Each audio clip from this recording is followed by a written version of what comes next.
Biko. I love you. Love you, pare. Biko! Bibo! Aanhin pa ang holiday na ito kung required ka pa rin namang pumasok sa trabaho. Charot! O dahil dyan, kung kayo walang pasok ngayon, pues bukas ako naman ang magbabakasyon. O ano, kayo lang close ni Ninoy Aquino, ha? Ganon. Well, anyways mga yes, friend.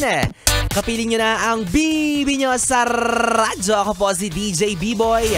B-Boy, Bibo, na solid na bumabati sa'yo ng isang magandang gabi ngayong araw na ito, lalo na yung mga yes friend natin na nasa bakasyon, nakapag-holiday. Talaga nga naman, di ba? Hindi lang holiday, bukas naka-leave na rin sila para sagad-sagad na hanggang Lunes yung bakasyon nila. Ay, grabe naman. Abusado na yan. Grabe na. Hindi na napakinabangan ng kumpanya. Sarot lang. Siyempre, karapatan mo yan. Oo, kaya i-enjoy mo yan, ha? At siyempre, kalilimutan ko ba naman yung mga kagaya ko na kulang ang pera sa bangko? Kaya naghahangad ng dobleng sweldo. Ay, siyempre, proud na proud ako sa mga kagaya kong pumasok ngayon sa trabaho. Diba? Pero okay lang. Sabi nga nila, no?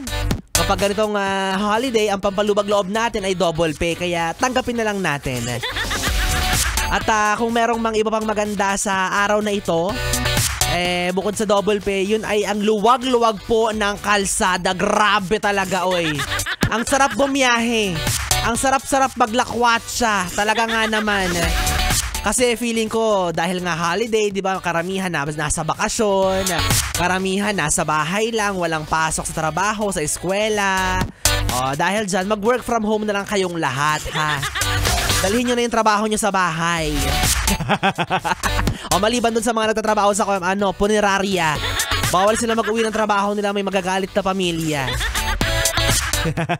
And going back, yun na nga mga yes friend, no?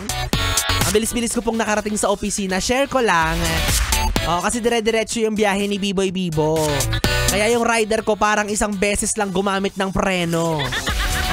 Noon nandito na kami sa harapan ng kumpanya. Doon lang siya nag-brake. Hindi siya kagaya ng mga ibang rider na maya-maya pumipreno, maya-maya bumibrake, di ba? Bakit kaya ganun? Bakit may mga ganyang klase ng rider, lalo na kapag maganda yung pasahero? Ayo, ha? Alam nyo ba kung bakit? Kasi ako hindi ko alam kung bakit. Di ba yung tipong on and off ang tirada sa brake? Bakit kaya? Di ba? Parang kayo ng jowa mo na on and off din yung relasyon. Yung tipong malayo pa yung Pasko pero yung pagsasama nyo parang patay sinding Christmas lights na. Panay sabi ng, walay na kami. Ayoko na sa kanya. Wala na talaga, break na talaga. Pero hindi pa pala, prankster ka, ha? Kaya yung kilig-kilig sa relasyon, alam nyo, sa una lang talaga yan. Kailangan yung maintindihan na ganun talaga yon. Yung iba kasi dyan, porkit akala nila na wala na yung kilig, hindi na mahal ang isa't isa. Naku, hindi po ganun yun, ha? Utang na loob. Marami naghihiwalay dahil lang nawala na daw yung spark. Spark pala gusto nyo, eh. Sana nag-fireworks kayo. Diba, yung tipong dati mahilig kayo magsubuan. Tapos ngayon mahilig na kayo magsungal-ngalan. Ganyan.